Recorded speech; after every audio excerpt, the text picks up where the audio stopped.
김지태 씨는 친일 명단에 당연히 포함됩니다. 그러나 무슨 이유에서인지 규정이 변경되었습니다. 친일 인명 사전에서도 빠지게 되었다고 합니다. 당시 문재인 대통령은 청와대 민정수석 비서관으로 근무했습니다.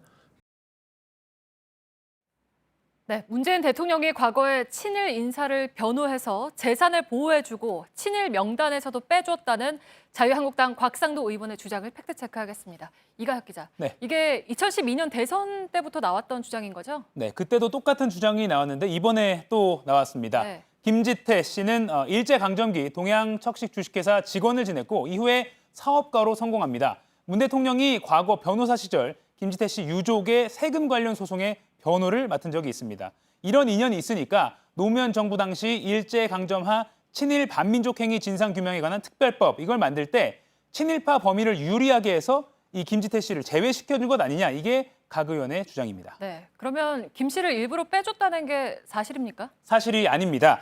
당시 법이 만들어진 과정을 살펴보겠습니다. 네. 우선 2003년 8월 처음 나온 법안에서 친일 행위 대상자 이 범위를 은행, 회사 등의 간부 또는 직원 이렇게 정해놨습니다.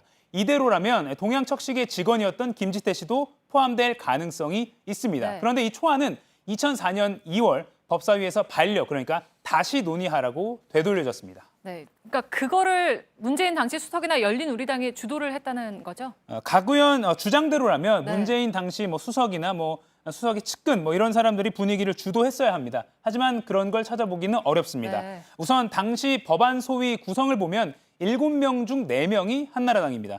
회의록에는 한나라당이던 김용균 소위원장을 중심으로 정리를 세심하게 했다 이런 기록도 나옵니다.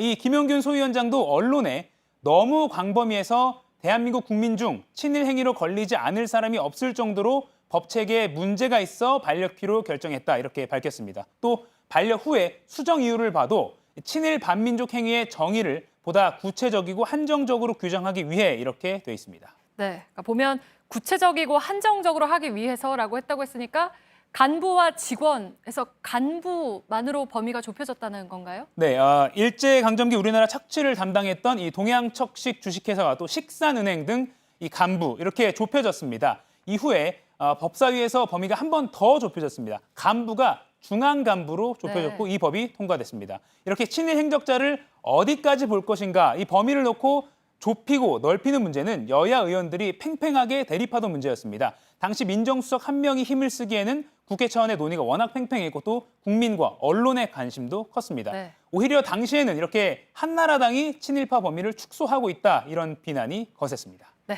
알겠습니다. 팩트체크 이가혁 기자였습니다.